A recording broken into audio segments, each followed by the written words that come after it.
Fuck! Fuck! Fuck! Oh, you stupid motherfucker! You're gonna find me dead! I'm gonna kill myself! Hit the fucking guy! What the fuck is he doing? I'm gonna be hanging from the bathroom! They got the leg! Don't ask me to do nothing! This is nothing! Hello, and welcome back to another episode of the Steel Here podcast, where I'm your host, Kevin Adams, alongside my partner in crime, Jersey Jerry, and we have a special guest today, Arthur Moats. We'll head right into the interview. All right, finally, we get 9-year NFL veteran linebacker, one of my personal friends, very good man, Arthur Moats on the show. How are you, Art? Man, I'm doing good. Always good to see you too, man. I see you've been doing your thing out there, loving life, man. So, always good to see you having success like that, man. Absolutely appreciate it. So, Art, let's just get into it because today's a little bit of a heavy day if you're a football fan of the NFL here. If you watched the game last night, you saw the injury to Damar Hamlin. Arthur obviously played for the Buffalo Bills, so that's probably a pretty special place in his heart. It's sad. I've never seen anything like that. In all the years I've ever watched NFL football, I've never seen anything like that. And just want to take 1 minute, Art, to just appreciate you for playing. Jerry and I are just fans, man. So as a fan of the game, we don't feel the pain that you feel. We've never been through things like that. So speak kind of to how you handle that type of stuff in a locker room. Yeah, no doubt. And definitely appreciate, on the front end as well, man. Major respect both ways. But it's one of those things, man, when you're talking about handling it, it's never an easy way to do it. It's part of the way that we're mentally conditioned, right? They teach us to not really think about pain. You get used to just seeing guys be knocked unconscious, ACL injuries, stretchers. You just become numb to that type of stuff. But I thought last night it was one of those situations where it showed that, humans still matter. We love the game and it's, as big as it is for a reason. But at the end of the day, human life is always more important than the game. And I thought last night was just one of those cold, chilling reminders of what we, risk, so to speak, when we go out there. And it's one of those things we talk about it, but it's rare that it happens. Right. We think about Ryan Shazier when that happened, how rare of an instance that was, and how any of us that were, on the team and on the field when that went down, our lives were always altered from that moment. And then I think of, with the guys that are going to be dealing with this situation going forward, how that's going to impact them. But, it's one of those things that we are aware of it, but because we're so passionate about this game, I mean, we talk about fans being fanatical, right? And just loving this game. Well, we love it just as much. It's just that, we have a little bit more of an athletic ability to be able to take that passion and put it on the field. But at the end of the day, it's still one of those things where, it is that reminder that, it's a very dangerous game at the same time, man. And that's why we do appreciate the people that do it and we support them so much because of this. But, that's one of those things where it's just a ton of emotion still, me processing through it right now, talking to you guys. It still is like a lot. Yeah, it's just so fresh. And like we said, having never seen anything like that, we have no idea even how to process it. You know what I mean? Yeah. Or what's the next step from it? Yeah, exactly. So obviously the season's not just going to stop. So there has to be, and it's uncomfortable to have the conversation, but at some point there's going to be a next step here. It's going to be interesting to see how these things get handled because, it's incredibly unfortunate that it happened. And, thank God that he's still with us today and hopefully he makes a recovery as far as this goes. But from an X's and O's standpoint, games, what's the NFL look like moving forward through that aspect of it? Because granted, we understand from a football perspective, playoff race, seeding. Here in Pittsburgh, we're directly impacted by the Buffalo Bills' success if that game is to be played against the Patriots. Exactly. But at the same time, they're, thinking about 1 seed versus a 2 seed versus a 3 seed. So it's a lot at stake, even from an on-field standpoint. But like you said earlier, it's that weird transition of how do you even get to that conversation when we don't even know if this guy is going to actually pull through or not because he's still listed in critical. I think the last time I had saw it and stuff like that. So that's the part where it's unprecedented. We've never had to endure this. We've seen guys with paralysis, whether it's Ryan Shazier or another former Buffalo Bill, Kevin Everett, him going through what he went through. But the difference in all of those cases were they moved him off the field, the game continued. It was never a stop, the game is over, this guy might actually die today. Like, Right. and I think that's the reason why, even from an NFL perspective, they're really touch and go with this also, because this isn't something that any of us are prepared to handle or trained for in the sense of moving through this type of stuff. This is like, that weird dynamic when you start talking the business part and when you're looking at the personal and the human element. And that's kind of what we're, kind of in limbo with right now, so to speak. Right, for sure. So if we're looking at, and you mentioned some of this has interest in what we're looking at in Pittsburgh and what we are looking at in Pittsburgh. I mean, you're looking at a team that could really make the playoffs here. I mean, we're the Pittsburgh Steelers 5 weeks ago. Or you know me, I'm emotional. I am as emotional as a fan could possibly be. You are my diehard fan. You Yeah. know this. That's even goes back to how we met. It was Right. about you being diehard, man. You just loving it to that extent. So yeah, I expect that. But that's what makes you you. That's why I love the passion that you have, man. Right. Yeah, no, and that's the thing. Jerry and I, that's why this podcast just made sense for both of us, because we're both just unhinged. We're not illogical football fans as far as what we're seeing, but we are emotional football fans. And so when you see something like Kenny Pickett go out there and grow, and he's grown these last couple of weeks, for Jerry and I, this is like as good as it gets. You know what I mean? I spent my entire life watching this. So what are you thinking about Kenny and where he's at so far?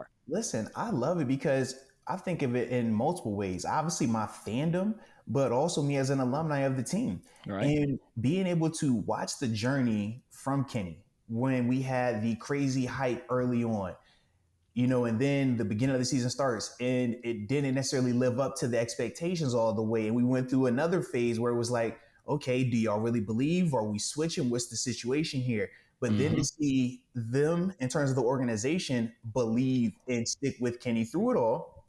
And now to see where he has finally come out of this thing and he's starting to really show what he is capable of. Multiple game-winning drives, and not game-winning drives in September and October where the state. We're talking about December, January football with playoffs on the line versus playoff teams. The Raiders, they started to not talk playoffs after we beat them. Right. They're still very much trying to win the division. Yeah. When we talk Cleveland next week, like that's the scenario. So to see that Kenny has been able to develop and mature to this standpoint, and even me personally, when I talk about the alumni part, I'm a student of the game. I love the breakdown tape of Kenny and things that I saw him struggling with early in the season, anticipating or throwing guys open, tight window throws. He was hesitant. Watching him these past 2 games, seeing him anticipate when he needed to make those throws and would do it, deliver it. That's the type of stuff that as a football player, as the nerd in me, I get excited about that because I'm like, that's growth. You either have that or you don't have that. And to see him showing those qualities as a rookie at this stage of the season is extremely impressive. And that's why for me, I'm very excited about it because yeah, I was a little nervous. You from Ben Roethlisberger, you don't know what that next quarterback is going to look like. You don't know how long it's going to take to finally feel confident in a guy. But for us, it's been a smoother approach in the sense of how fast he's been able to get us to feeling like this. And yeah, for us, we're just like, man, let's see how far you can go with this, Kenny. Let's go. Yeah, Art, I got a question. Kenny's really developed the last couple weeks, right? I go back to this, and I've received some flack for this, but I've also received some positive comments saying that, yeah, I think you're right, Jerry. Do you think the Steelers should have started Kenny Pickett day one? To me, I still say no, and this was the reason why. I love where he's at, but I don't think he gets there without the adversity that he had to face. And what was that adversity? Him having to sit early on when the season started. Him having to watch a Mitch Trubisky prepare. Him having to watch and feel those feelings of, hey, I'm doing this in practice, but I don't get the opportunity per se to go out here on a Sunday. That's a different mindset. But you have to have that mindset because why? We saw it the reverse way with Mitch Trubisky, when he had to come off the bench and come in there and perform. If you are never in that position when you have to prepare, you're never going to know what that's like if it ever arises. But then when we go from that of him not getting the opportunity, then when you actually throw him in there mid-game, you're putting him in a hostile situation. You can't prepare for that, but let's see how you handle it. That's adversity that organically happened just by them waiting to put him out there. And I personally thought it was a little bit premature when they did, but all you did was just speed up his growth, speed up the development process. So granted, you go through those first couple of weeks of the turnovers and you're questioning, hey, okay, is he turning over too much? Is it on the receivers? Is it on the scheme? What is it? All these different concepts. But that's the growth that he had to go through. But I thought that it was a good phase of him going through it at that section versus if he's coming out the gate going through that, what is the narrative going to be? Man, it needs to be Mitch Trubisky. The rookie's not ready. You need to bench him, put Mitch out there. And I just think it's a lot harder to go from a rookie and benching him and keeping his confidence. Whereas if you're Mitch Trubisky, you knew you were coming in as a bridge quarterback regardless of who we drafted. Yeah. So with that, you pulling him, putting him back, or whatever you wanted to do, it was a lot easier. The ramifications weren't going to be as lasting. Whereas for Kenny, once you gave him the keys to that car, it was just going to be very difficult to take that back. And if you start him out and he's struggling, which he was probably going to do because that's what quarterbacks, I mean, rookies do that in general. They struggle in this league. Yep. But to put him out there and have that type of negativity early on, it would just be very hard to undo that. You think Tennessee right now, even how they look at Malik Willis, Malik is going through the same thing Kenny went through when he first got them opportunities.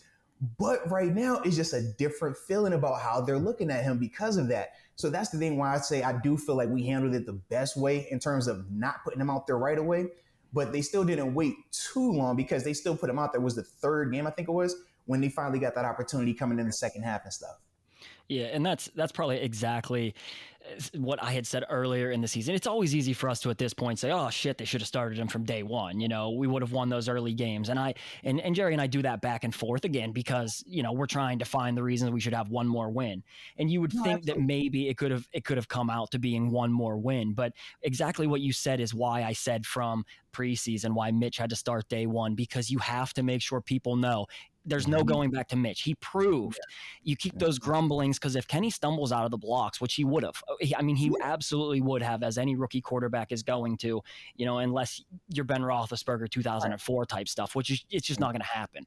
So with that team, though, think about it. The structure of that team, it was a lot more complete offensively and defensively, whereas we're talking about starting a lot of rookies, a lot of young players out here where it's talent, yes, but not a lot of continuity, not a lot of maturity, not a lot of like just playoff experience, stuff like that. So even in that context, I'm like, man, at least Ben had vets that he could look to. He had a Bussy, he had a Hines that he could go and say, hey, when it's getting crazy, what do we do right here? Yep.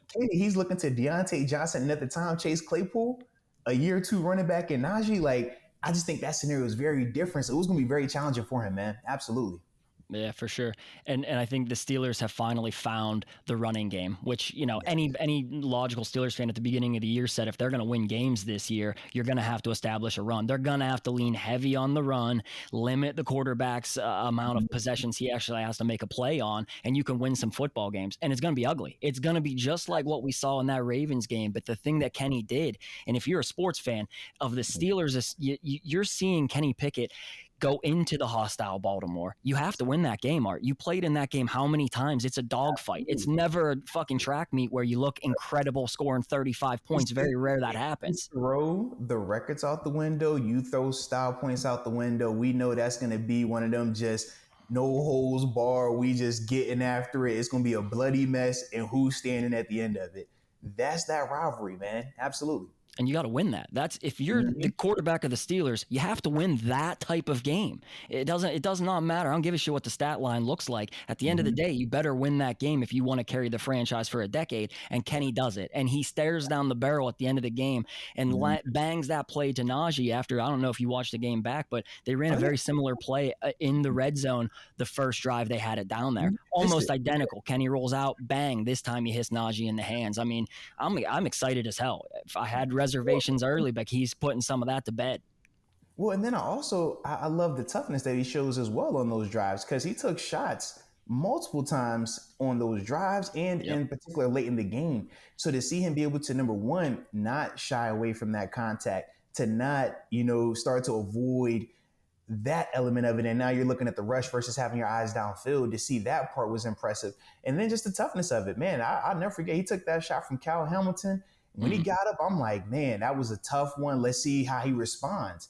But almost very similar to what we see with Ben Roethlisberger when he was here. It's like, man, they might be limping, they might be a little banged up, but they're not going to shut it down. They're not going to, run away from the fight. And that's what you want as a competitor. That was the thing that we love so much about Seven. Yep. It didn't matter what the scenario was, unless this guy couldn't walk, he was going to be out there, man.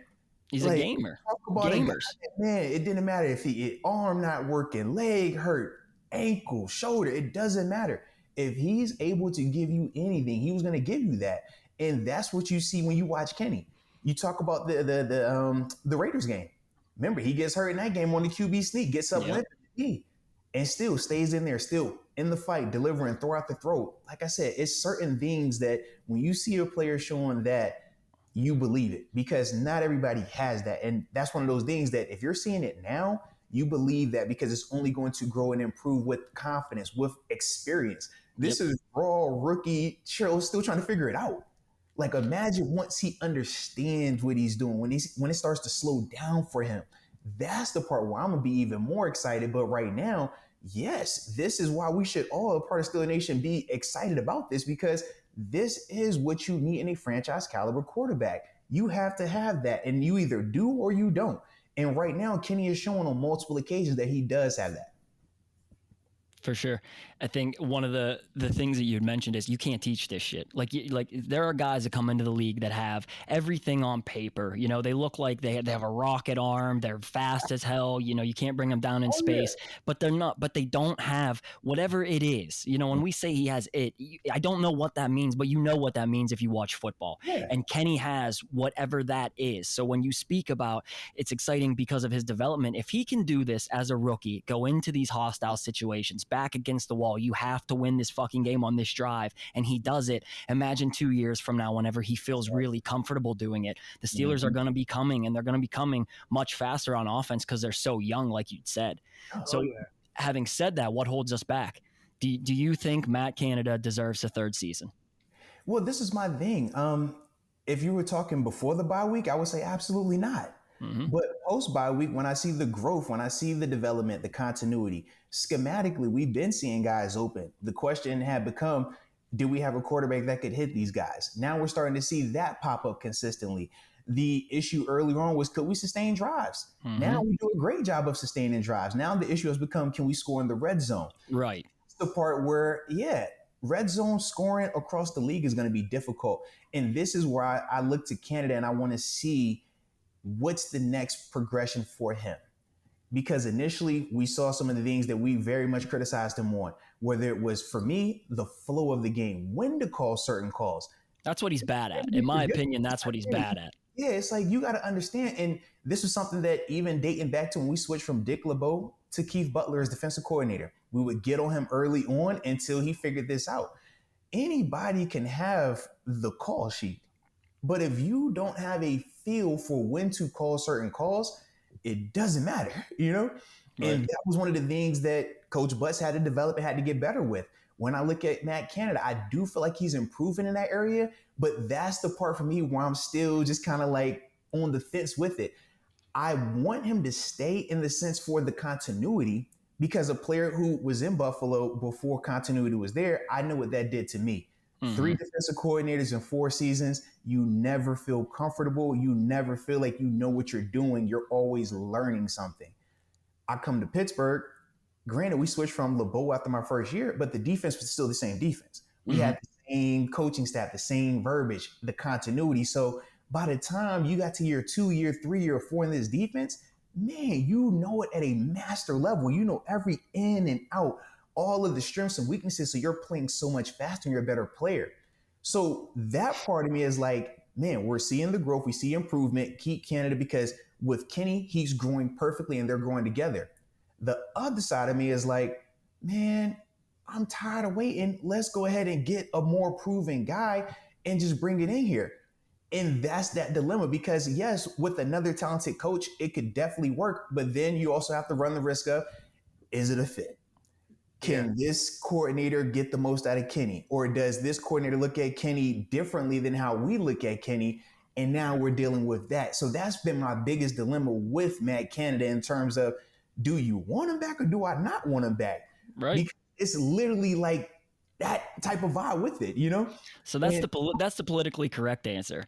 Now, gun to your head, do you bring Matt Canada back? Gun to my head, I will say yes, gun to my head right now, because I don't like, because this is my thing. Gun to my head right now, who am I bringing in? I'm thinking Frank Wright, he just got fired, or I'm thinking, what's my man, Hackett. And both of them dudes are coming off of very piss poor, mediocre looking situations and offenses that didn't look good as well. Even though they were the head coaches, that's still their baby. When we talk Coach Tomlin, he's the head coach, but we look at that defense as a reflection of him. So when I think of those dudes, I'm like, yeah, Hackett was dope, but I'm like, man, now I'm looking at you and saying, were you just Aaron Rodgers dope, or were you really a good coach? Yeah. And that's like my issue with that. So until I can definitively say this is my replacement for him, that's why I'm like, gun to my head, I would keep him right now. Yeah, I have a question, Art. Yeah. Let me ask you this. You've seen Kenny do it once. I think he did it last game, where I don't know how true it is, but you see him having problems with the headset inside the helmet. I'm speculating it as Kenny just wanted to call his own plays. You've seen him late in games call his own plays with the hurry up. Now, how much say does Kenny Pickett – we're looking at him as the franchise quarterback now. Season's finished. Whatever happens, happens. What if he turns and says to the Steelers organization, hey, I'm really not vibing with this guy. I don't think this is the right guy for me. If he says something like that, do you think they make a change? Does he hold any weight or no? Yeah, I think if he's the one initiating that, I think yes. But we also have to remember, where has a lot of this frustration come from? Fan base. Yeah. You don't hear a lot of reports of Kenny having issues with Matt Canada. You don't hear a lot of reports of Deontay or George Pickens having issues with Canada. Media, fan base, we've talked about it. We've projected that. Even when we were talking expectations, right? And I think it was during the bye week, a lot of people were kind of like, man, are we going to get a change? Remember, they was asking Coach Tomlin. He was like, no, I'm kind of good with where we're at right now. And people were upset about it. But then we saw post-bye week why the productivity started to pick up. I just think for the guys within the organization, I don't think they view it like that, because mentally you're so locked in to this year that you're never going to doubt that guy to that level. Whereas like a fan or a media member who's a little bit more removed, you're able to see it more big picture and say, well, you know what, man, maybe this is the issue. We should not like this guy. But when you're on that team, it's more like you're talking about a family member. So imagine if this is your favorite uncle, you spend every Christmas at his crib or whatever, but this people over here, they're like, man, he got a bigger house over here. This guy's a lot better over here. You could be doing so much more over here. But you're like, nah, this is my man's right here. Like, this is my uncle. I have to roll with him. When you're on a team, that's kind of how you think of it. So that's why for me, I don't anticipate Kenny, especially as a rookie, feeling like that just yet. I think with Ben, you could get that because he was to that level where he knew what it was to be a professional. He knew what it was to be a champion. He knew what it was to execute at this level. Whereas for Kenny, he's still figuring all of that out right now. So if he did do it, the answer would be yes. I think the team would side with the player because players hold more weight than assistant coaches. That's just how it goes. But for Kenny right now, I don't think he would do that. Do you ever, I mean, you made an argument for Canada after the bye, and I hear you. Obviously, we can see it. You can see it statistically, but you can also see the level of competition wasn't great against a lot of those teams that you're talking about as well. Some decent defenses, but it's not like we're putting up points in bunches either. You know what I mean? So for me, if Matt Canada can't improve in the red zone, which everybody knows, between the 20s, it's the easiest place to move the football on a field. You get inside that red zone, you better be dialed in. You better be much better at what you're calling. And I think that's where you see where maybe he's just not capable of doing that. Now, one more year, maybe, but after what we've seen, especially knowing that you had a Hall of Fame quarterback last year who had the same types of issues, we couldn't close drives out, so it's not a matter of he's not smart enough when he gets in the red zone. I think that's where his scheme sucks the worst. And as a fan, that's where I'm calling for his head. Like, that's where it's, you can't get into the red zone and settle for 3. And we've done it for so many years in Pittsburgh through coordinators. I mean, this isn't that the first time we couldn't finish drives. So when you can't finish and then you play teams like the Bills or the Chiefs, where you have to finish. It's got to be sevens. You can't finish with threes and expect to win the game. That's one of those things that drives me nuts. So would I move on from him? Absolutely, even given what we've seen. Yeah. And I can understand that. And that's the thing. We're talking about Matt Canada. He is going to be that vibe where it's like, you're not loving it if you stick with it. You're not loving it if you move on from it. Right. That's why we're even having it. You notice when you ain't talking about Terrell Austin, right? You see what I'm saying? And he got it going. And here's the thing. Terrell Austin early in the year didn't look good, but I will give him a pass because A, it's his first year at it, and B, he lost the best defensive player in the world. You know what I mean? So like I can see that. You can give him a break on those things, especially because when TJ comes back, maybe TJ is not playing electric football right now. He doesn't look like defensive player of the year, TJ Watt. With that defense, you see what it looks like when he's there. Absolutely. 100%. You're still seeing Cam's alive now because, you don't have to worry about Cam getting double teamed regularly. Right. With Matt Canada, we have to see. And also think big picture too. Terrell Austin, he's already had successful top 10 defense when he was in Detroit. Cincinnati wasn't his best situation, but he's had success at this level. Matt Canada, remember, he's only been in the NFL for 3 years. Or is it 3 years? No, 2 years. This is his second. Yeah. Yeah. So he's still trying to see if he is even capable. So when I speak the way that I speak, it's not this over the top, like, yeah, man, definitely bring him back. But at the same time, it's like, I understand some of the context with it. And that's why I'm like, it could go either way. Now, I will put it like this. Regardless of progress or not, we can't have these same issues if we keep him next year. After that, it's like, no, man, the sample size is too long. If we want, because to me, I look at last year with Ben as an outlier. I say, man, you want to do more mobility. You want to move more pocket stuff. You got Ben. We know Ben's kind of stuck in his ways. It's a wash year. I looked at this year as like the real version of what does Matt Canada actually want to call? How does he actually want to scheme up? What is your first 15s? What are your red zone concepts? How aggressive are you in certain areas? And we've seen two varying versions of that. And that's why it was kind of like the whole bye week part for me, because that's when I literally saw that shift of, I hate everything you're doing to now I like a lot, but we still need this to get a lot better.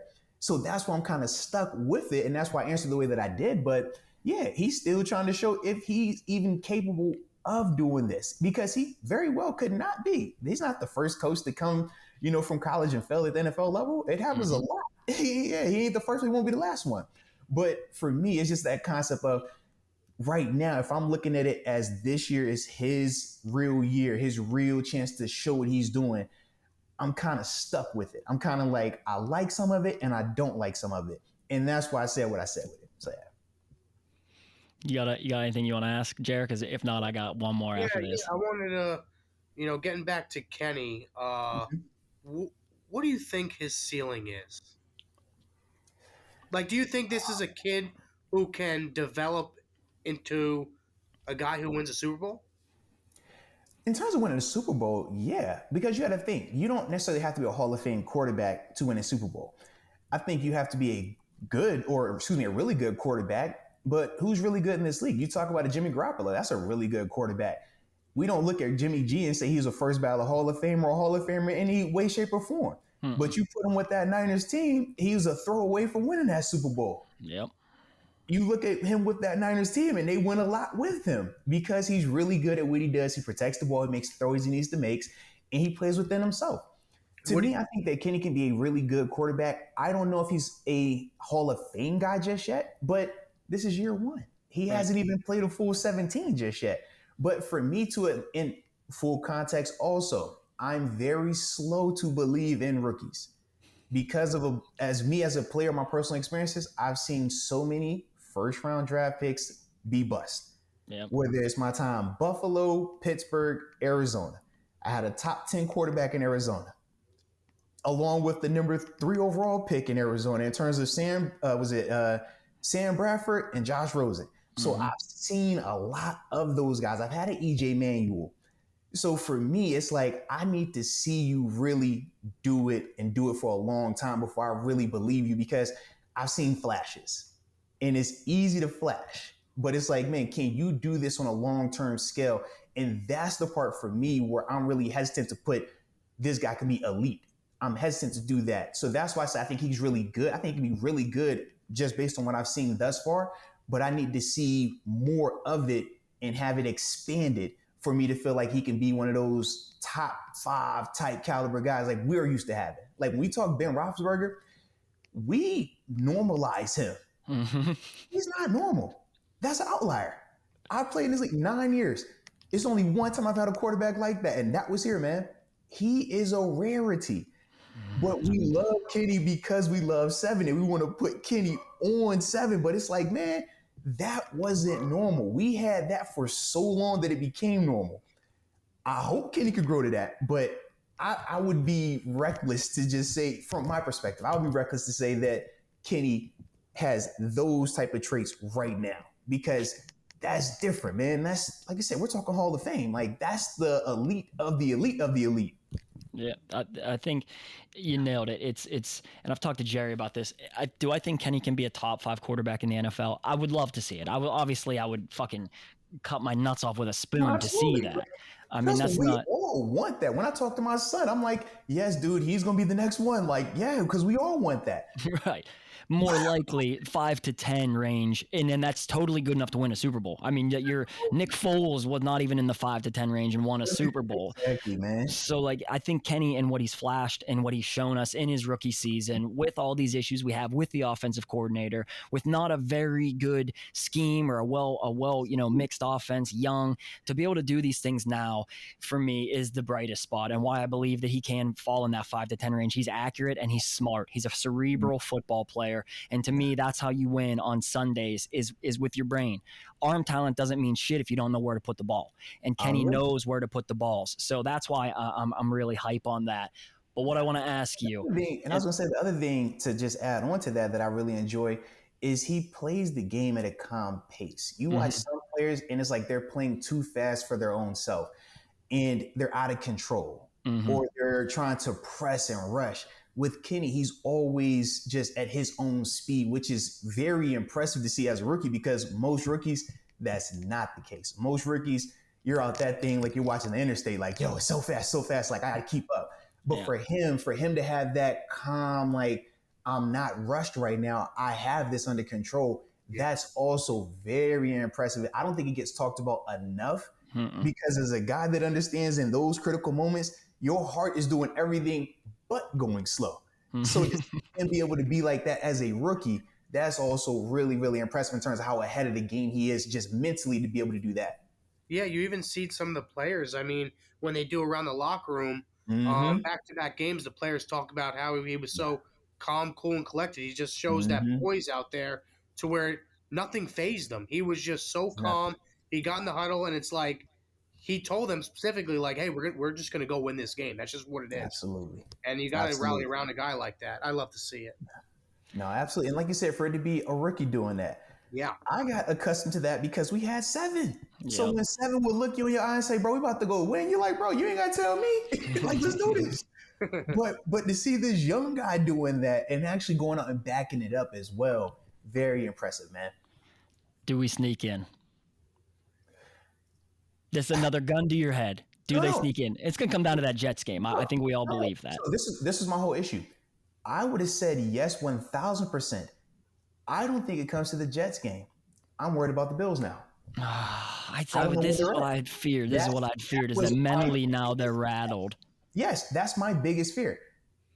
If you would have asked me this yesterday, 1,000%, I'm thinking we're getting in. Everything was lining up. Jets are going to win. The Jets for a fact are going to win.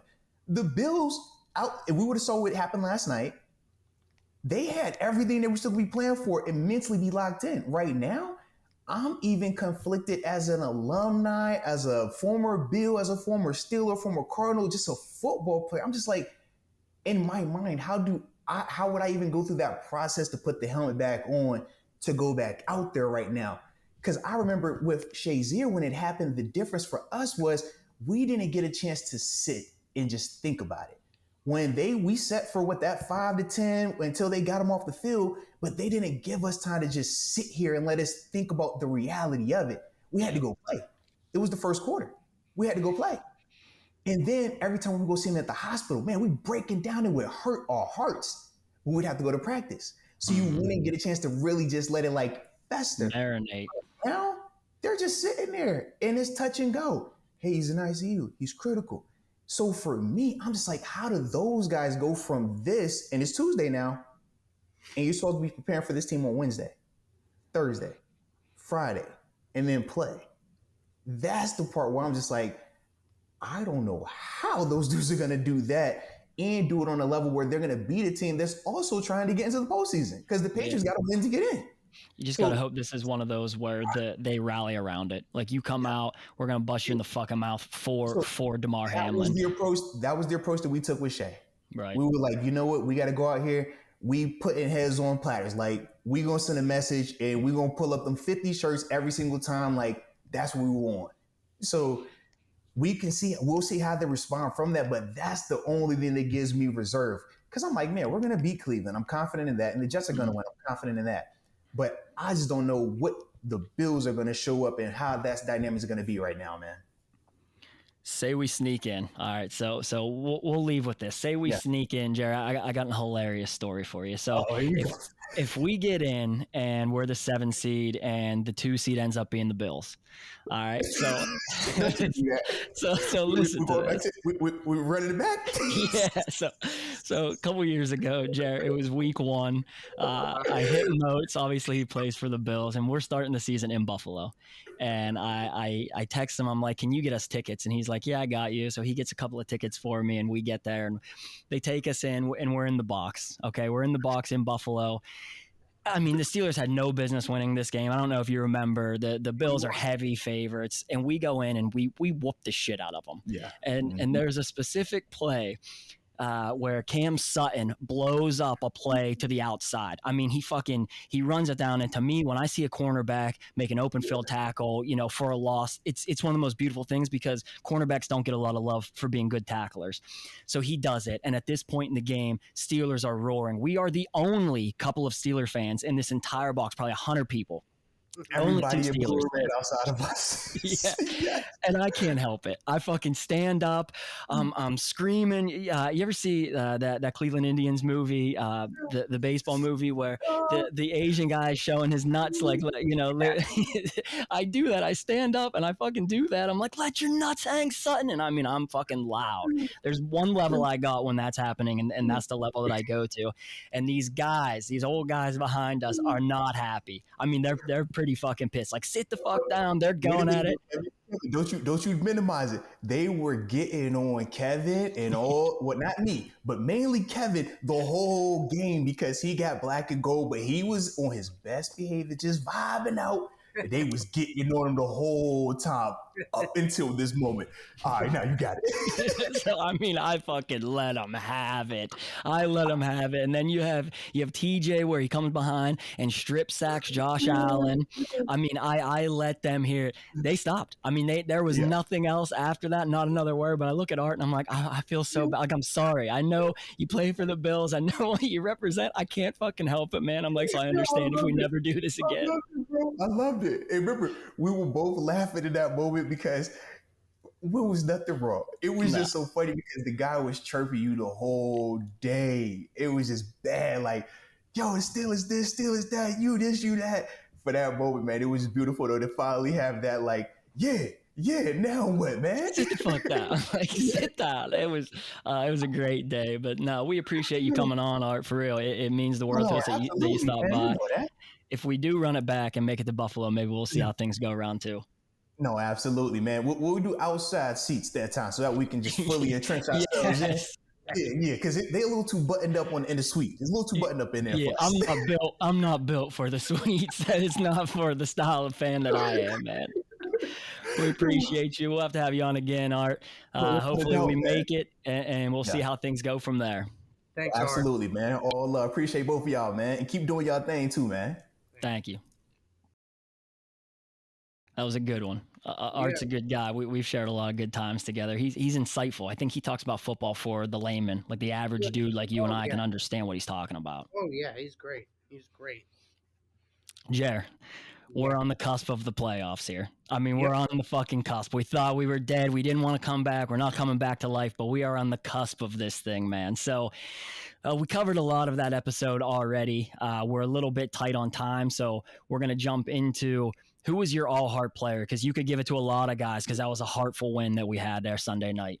Yep, Kenny Pickett. I mean, listen, you go through the list, and after the game, I went through the list, and I seen some things, and it's like, prior to that game, only 2 quarterbacks have ever been rookies and won it in Baltimore, Mm-hmm. and that was Jake Plummer and Mitch Trubisky. Mm-hmm. And then you get another rookie, Kenny Pickett, to do it, man. The way he did it was different. I don't want to hear about, it was against Huntley. It was no. That was against a really good Ravens defense. Mm-hmm. I understand that Peters wasn't there. It's a divisional game. It doesn't matter if Peters was there or not, or Campbell was there or not. This is a divisional game. These two teams know each other so well after playing all these years. These two head coaches have matched up so many dozens of times before. I mean, that was Kenny in a way that you've seen it. I've seen it in the Raiders game, but to win it like that, people saying it was identical, I think it was a little different. I think it was a little bit better because some of those throws, when you really look at it, is like, wow, that is an NFL quarterback Pro Bowl type of throw. I mean, Yep. These throws are dimes. I mean, The Sims is a fucking rocket, man. Laser in between 3 defenders. The one to Freiermuth put it only where Freiermuth could get it. When he's scrambling, that's coming scrambling left, throwing back across the body right on his numbers, man. Even the one to Najee, even though it wasn't a 50-yard bomb, but to roll out, to get grabbed on the shoulder pad and to keep rolling out and to make that throw, it's just, dude, I mean, how do you not give it to him? I mean, I am so excited, bro. And I'm biased at times, but when I knew Kenny was the guy, I knew it in that Bills game when we were getting dragged, we were getting stomped on. And, he's just a gamer, man. He's going to play to the last second, doesn't matter. He'll get in your fucking face, bro. Mm-hmm. He don't back down from nobody, man. He gets pushed in the face and he gets up and pushes the guy back. Yeah, dude, I'm telling you, that's the moment I said to myself, this is the guy. This is the guy. And then a lot of people will say, this Ravens game was the moment, or the Raiders game was the moment. That moment for me was that Bills game when we were getting stomped, and I seen that and I said, no, this guy's a gamer, man. He's different. It's unbelievable what Kenny did for us, for Steelers fans. And we didn't talk, the one point that I want to make about what Kenny gave us was that he did it in the biggest moment. In the biggest moment, there are a lot of games that come down to the final possession. A lot of NFL games, regardless of who's playing quarterback. And so many times, guys just don't have whatever it takes to win the football game. Yeah. He's done this now. We did it against the Raiders. He came from behind to beat the Colts. We now come from behind in a very hostile environment, and we beat the Ravens in Baltimore. I mean, it's what Kenny Pickett gave us, man, is so rewarding. It's so rewarding as a fan that has defended him all season, and I'm hype as shit that we're going to be able to enjoy good quarterback play, I think, for the next 5 to 10 years now, and I'm excited about it. I want to bring something up now. I was going through the list, and I said to myself, Kenny's not the flashiest guy in the league. He's not going to blow you away with the stats or anything like that. So I went back and I brought some numbers up, and I said to myself, okay, let me go through the top of the 10 best quarterback rookies of all time. And, you got the Robert Griffins, you got the Baker Mayfield, Mac Jones, Dak Prescott, you got a Matt Ryan, you got a Justin Herbert, you got a Teddy Bridgewater.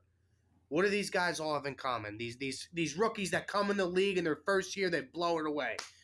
Those guys have never won a Super Bowl, man. Right. Those guys have never won a Super Bowl. So I say to myself, this year, Kenny's shown excellent growth. You know what I mean? His stats aren't great. He wins games. He does it the dirty way. You know what I mean? You're not gonna look at him week after week and be like, oh my God, this guy is the second coming of Josh Allen or Patrick Mahomes. No, you're not gonna say that. Those guys didn't have great rookie years. You know what I mean? Right. So I think we're in a really good spot. You know what I mean? Even though doesn't have the stats to back him up. He has more interceptions than touchdowns. But you know what? He's very accurate. He could throw on the run. He can take a fucking hit. And since after the bye, he doesn't really turn the ball over. Steelers have established a run game for the last couple weeks, so they're in a good spot, man. No matter what happens this year, playoffs or not, and I would love to see them in the playoffs. I really, really do. But I think this team is so young and they're growing and they're gelling together. I think it was a successful year. I really do. It was basically the playoffs. I had this conversation on a Spaces after the game the other night. This was basically the playoffs already. Like, they had to win. They had to go into Baltimore and win, especially knowing the first 2 games fall our way. We sweat all day. They paid attention to those games.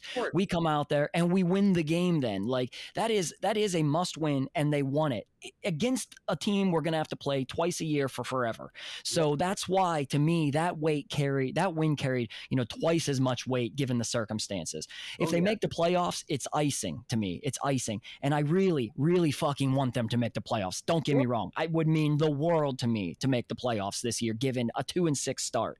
But regardless, everything they've shown us to this point is why you're right. It was a successful season. And I don't think I would have said that three games ago. I would have said this season was a fucking waste.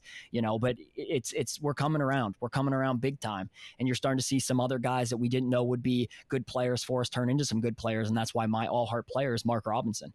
Mark Robinson, Jerry, brought the thunder. How long have we been asking to see him actually get legitimate snaps? Yeah, you especially. Begging for it, because you saw it in the preseason. When you can see guys do it, it's not a matter of, is he doing it against third stringers? It's how he's doing it. And in that Jaguars game in the preseason, he's a banger. He's a thumper. I mean, the guy brings the wood. And for him to do that when he got his chance and he played more snaps than Devin Bush, when he comes to that line, he's done. Devin Bush is done. Look, I'll be honest. I don't know. I don't think he'll, after this season, he's coming back. He's done. He's done.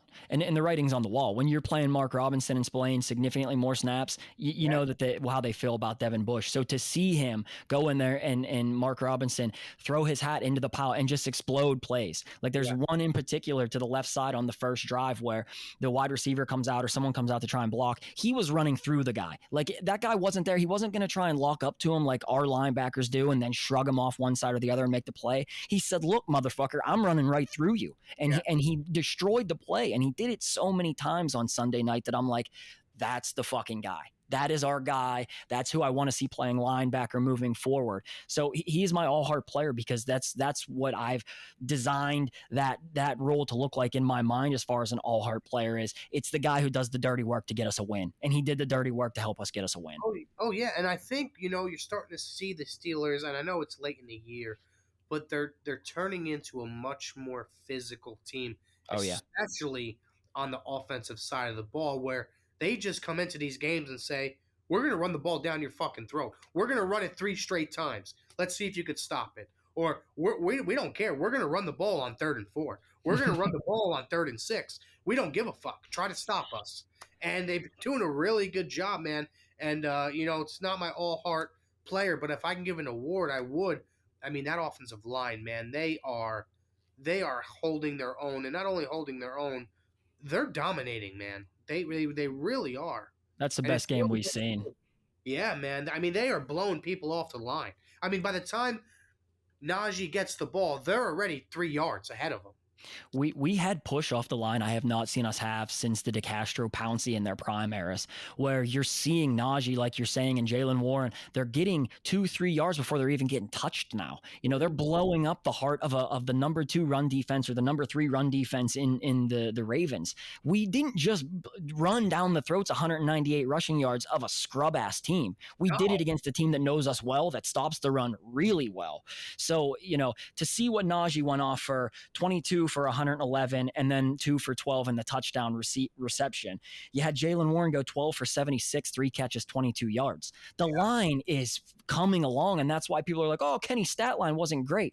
Again, what's the ultimate goal? For Kenny to have an elite stat line or for the Steelers to win the fucking game when they have to win the game? Yeah, I'll tell you this. Now, listen, maybe a little biased, maybe not. I don't give a fuck. There's only 1 or 2 teams.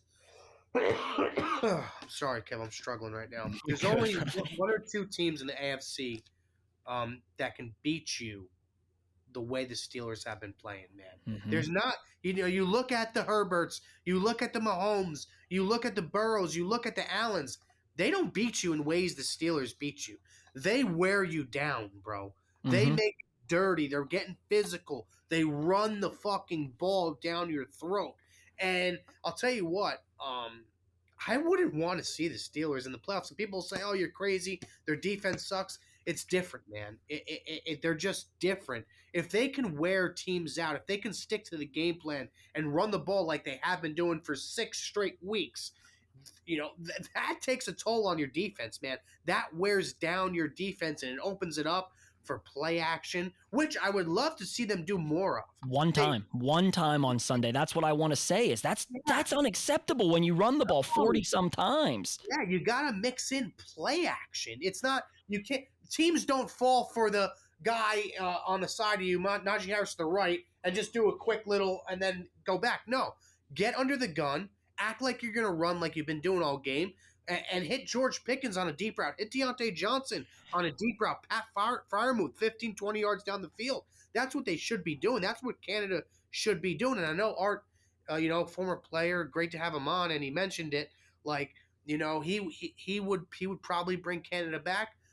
I wouldn't, because you have to do these things, man. Mm-hmm. Like, as fans, we see it. Why can't they see it? Why are they not running play action? It's just crazy. Jerry, I tweeted something during the game. I bet you the Steelers run on second down 90% of the time. Okay. And today, when I watched the game back right before we recorded, I calculated, I kept a stat on every single one of them. The Steelers ran on first down 17 out of 29 times. Okay. So a little over half, about 60%. On second down, the Steelers ran 19 out of 24 chances. 19. Wow. They only 5 passes on second down for the Pittsburgh Steelers. That's 90%, right? It's right about 90%. So you're talking, that's when you could mix in play action and fucking burn their asses, man. Especially late in the game when the defense realizes they've been running the ball. If we're noticing it, the other defensive coordinator is noticing it. And I get it. It was working, so you want to stick to it. But eventually you need to put up more than 16 points. Yep. This defense has held their own. I respect them. But come playoff time, they need to score touchdowns. They don't need to kick field goals, because I'll tell you what, Bills will score touchdowns. Bengals will score touchdowns. Teams like that will score touchdowns on you. And they need to score 7. And how much time do you have, Jer? Let's get a clock look. I got about, I'm over now, but I got about 5. Okay. I'm going to say one thing then, and it comes down to what you're talking about. You have to score touchdowns. Tomlin, they won the game. And so my tweet of the week is going to be based around Mike Tomlin. And I'm going to give him some respect, because quite honestly, he does deserve it for what they've done. But I'm going to read you this tweet. Mark Caboli tweeted this, and it was a Mason Cole comment. Mason Cole quote says, "What Coach Tomlin has created, it is special, man. We were 2-6 at the bye week, and we are still here." Okay. And we are still here, but for Mike Tomlin to turn this thing around after, again, I'll call for his head every time they're 2-6, because you shouldn't start 2-6. That's just not good. Yeah. But to turn it around is whenever I have to eat the humble pie. You know what I mean? Because he kept them believing. They turned the fucking season around, and we're talking about a chance. I felt more happy this week waking up than I have in the last 6 months, because we are legitimately coming alive as a football team, not just this year, but going into next season. And you have to tip the cap to Mike Tomlin on that. So have I said a lot of shit on this show, cutting Mike Tomlin's fucking throat about it? I absolutely have. And a lot of it is well thought out, well versed, and it makes sense. But it would be unacceptable of me as a sports fan to just tell him that he doesn't deserve the respect that he does for turning this around, getting us to 8-8 on the cusp of a playoff berth, given all of the circumstances, rookie Kenny, a lot of young offensive talent, and they get it going the right way. So hats off, Mike Tomlin. You made me eat this. I still think you deserve criticism if you bring Matt Canada back. But I can't take away from you anything that you've done these last 16 years. Now it looks like you're going to end up having a winning season. That's fucking impressive. I don't care how I slice it. That's still impressive. Yeah, mine is from Brooke Pryor, and it's a point that I made to you earlier. Kenny Pickett is only the third rookie quarterback to win at Baltimore. Other two, Mitch Trubisky 2017 and Jake Plummer in 1997. It's impressive. It's impressive. Rookie quarterbacks, they don't win there. And, shout out to Kenny, man.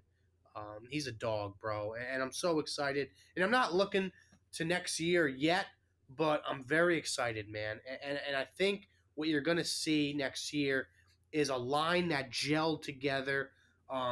Deontay and Pickens come alive next year. More reps with Kenny, off-season work. Kenny, you see Arthur Moats said it perfectly. He is so just calm and cool. He has that just quiet swagger. It's a quiet swagger, and it's easy for guys. If you've ever been around someone like that, is insanely confident, and the way they carry themselves shows you that they're confident. They don't have to fucking say it that they're the best. They don't have to be rah loud. You can feel we're gonna win with this fucking guy. Like, this guy's a winner. Oh yeah, and you see Kenny talk about it in his press conference. There's no rah speech he gives. It's this is the play. Let's go out and fucking execute and execute, man, and let's go win the game. So I think he's doing a great job. I'm really excited for him. Last thing we'll hit here is the betting. This is it. Jerry Don is on the hook, baby. Jerry is gonna have. What's that? I'm done. I'm finished. I lost. You're done. I won. It's over.